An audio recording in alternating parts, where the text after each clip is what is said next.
Soalan 7 kertas 1. Okey, penyelesaian secara lukisan berskala tidak diterima. Okey, jom kita tengok. Okey, rajah menunjukkan sebuah trapezium ABCDE dengan keadaan BC ialah tinggi bagi trapezium ABCDE. Okey, yang penting kita kena faham tinggi dia macam mana kan. Okey, so seterusnya kita tengok soalan. Okey, cari nilai K.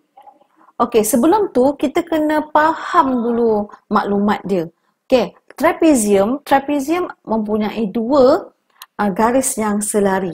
Baru kita panggil trapezium. Jadi cikgu buat kat sini, oh dia selari. Kamu ingat, kalau selari, okey, kalau selari ataupun parallel, bererti kecerunan AB ni sama dengan kecerunan EC. Selari. Lepas itu pula, tinggi untuk trapezium. Kalau tinggi itu bermaksud di sini adalah 90 darjah. 90 darjah. Okey, bila 90 darjah, kita bermain dengan perpendicular. Perpendicular ataupun berserenjang. Okey, kalau berserenjang pula, hubungan mereka adalah kecerunan AB. Bila kita darabkan dengan kecerunan EC akan dapat negatif 1.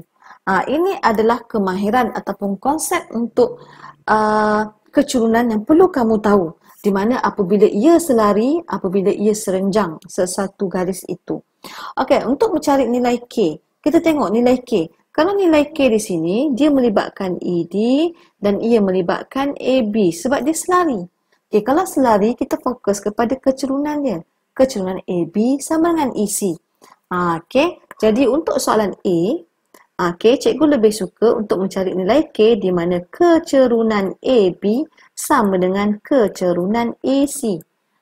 Jadi kita keluarkan maklumat di mana kita masukkan rumus kecerunan untuk AB di mana 4 tolakkan dengan 3 per 7 kita tolakkan dengan 4 sama dengan EC pula. EC tapi kita tak ada C tapi kita guna D lah. ED. Kita gantikan ED. Di mana kosong tolakkan dengan negatif 1 per K.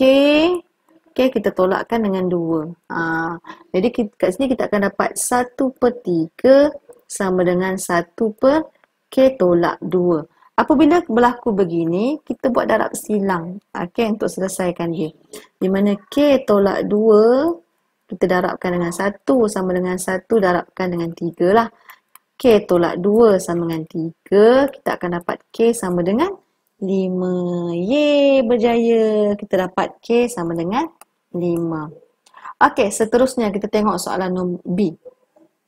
Soalan B dia kata cari koordinat C.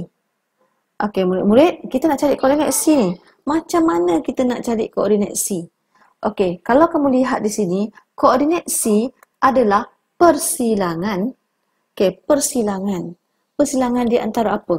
Persilangan di antara garis EC dan garis BC. Okey, bersilang. Kalau bersilang, kalau bersilang kita guna serentak. Apa itu serentak? Oh, persamaan serentak. Silang serentak. Jadi kesimpulannya kita kena ada garis BC, kita kena ada garis EC.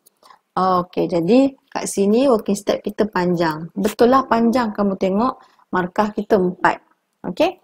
So murid-murid kita kena cari garis BC dulu. Garis BC. Okey, untuk mencari garis BC kita kena ada apa? Kecerunan BC. Kecerunan BC. Maknanya kena ada kecerunan BC dan satu titik yang lalu BC. Oh, ada titik yang lalu BC iaitu 74. Okey, 74. Cikgu, macam mana nak cari kecerunan BC? Okey, kan cikgu dah cakap tadi serenjang. Okey, kalau serenjang bermaksud hasil darab kecerunan mereka itu adalah apa? Negatif 1. Jadi kecerunan yang kita dapat kat sini tadi, kalau kamu lihat 1 per 3 kan kecerunan. Sini kecerunan AB adalah 1 per 3. Bererti, kecerunan AB sama darabkan dengan kecerunan apa tadi BC. Okey. Oh, cikgu silap kat sini lah. Kecerunan AB dengan BC atas ni. Tersilap pula. Okey, BC. Jadi, sama dengan negatif 1. AB tadi dapat 1/3.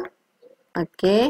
Jadi, negatif 1 bahagi 1/3, kita akan dapat kecerunan BC sama dengan negatif 3. Jadi, kecerunan BC kita dapat negatif 3. Jadi, jangan lupa kita masukkan dalam Y sama dengan MX plus C. Jadi, cikgu dapat Y tadi menggunakan koordinat yang cikgu bagi tadi lah. 4 sama dengan negatif 3. X kita 7. Okey, tambah C. Okey, 4 sama dengan negatif 21 tambah C. Berarti 25 sama dengan C.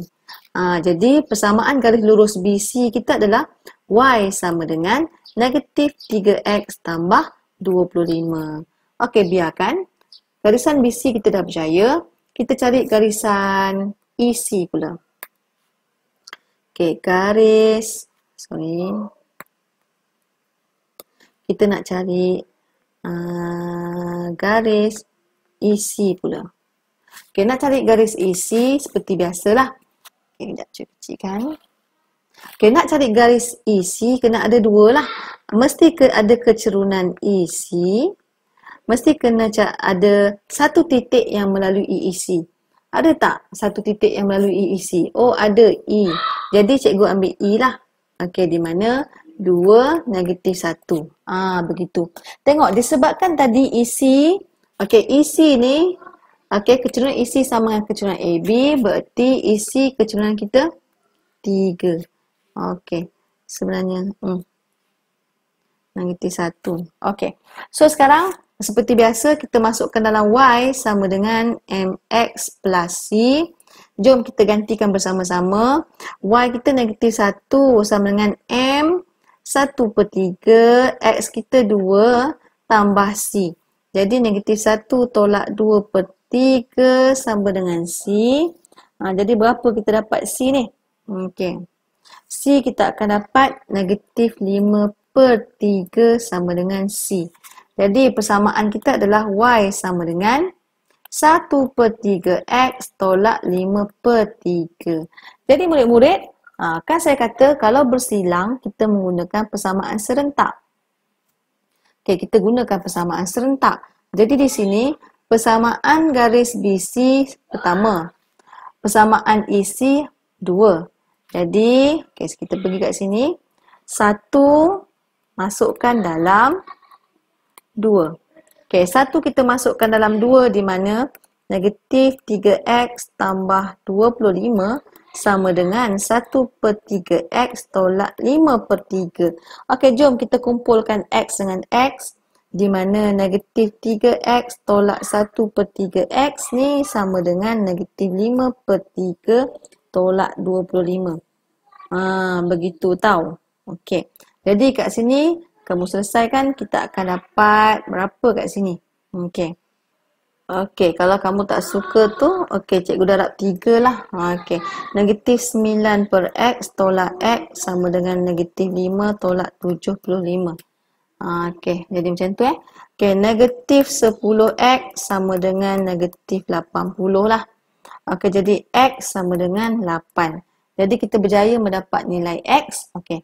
Okey, kita masukkan dalam persamaan mana-mana. Cikgu pilih persamaan 1. Okey, di mana Y sama dengan negatif 3X 8. Okey, tambah 25. Kita ambil persamaan 1 Okey, kat sini kita akan dapat 1. Yes, kesimpulannya kita berjaya mendapat koordinat C. Berjaya mendapat koordinat C di mana bila 8 X kita dapat Y1. Yeay, berjaya. Panjang kan? Tada!